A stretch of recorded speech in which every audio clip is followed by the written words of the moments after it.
eman dugun urraz garrantzitsu baten, nolabait herritarrei eta munduari adierazteko emategoa zen urrats hori adierazteko bere zentzu guztietan.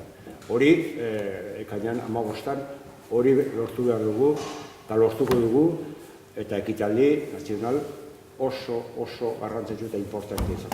Gatazkaren konponbide honetan, guk gure urratsak zein izan diren, zein izango diren, eta gure realitatea zein dan ere. Hori jarriko dugu hor, era positibo, konstruktibo eta eraikitzaile batean. Baina gatazka osoaren konponbidearen inguru. Egun ambiziosoa duk, eragin asko parte hartuko ditek eta pentsatzen hor markatukula beste egoera bat, beste markatukula beste pauso bat, ezta? Horregatik bere garrantzia dik, ezta? Ieslario presoa bezala sujeto aktibo garela, sujeto aktibo izan nahi dugula, eta benetazko konponbide bat eman nahi baldin bada, konponbide integrala, gurekin ere kontatu beharko. Zentzu hortan aldarrikapena egiten diogu euskal gizarteari eta mundu osoari, eta mailan jartzen dugu, hemen dago errealitate bat, eskutatu ezinezko eta batzuk agian nahi izango zuten eskutatzea edo ez kontatzea. Etxetik aldegin, familia utzi, gauz asko usten dituzu.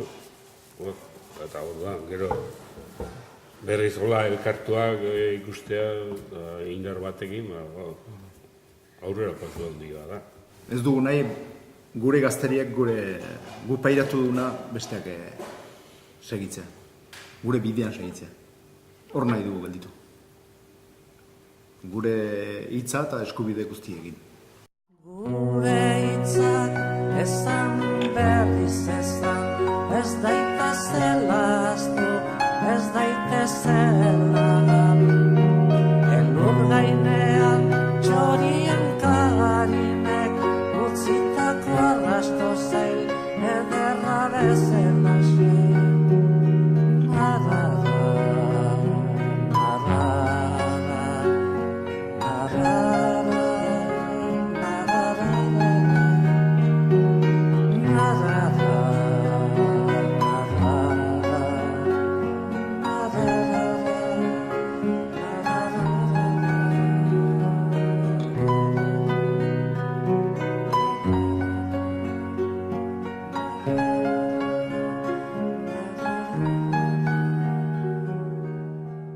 Herria dugu arnaz, arrazoi eta helburu.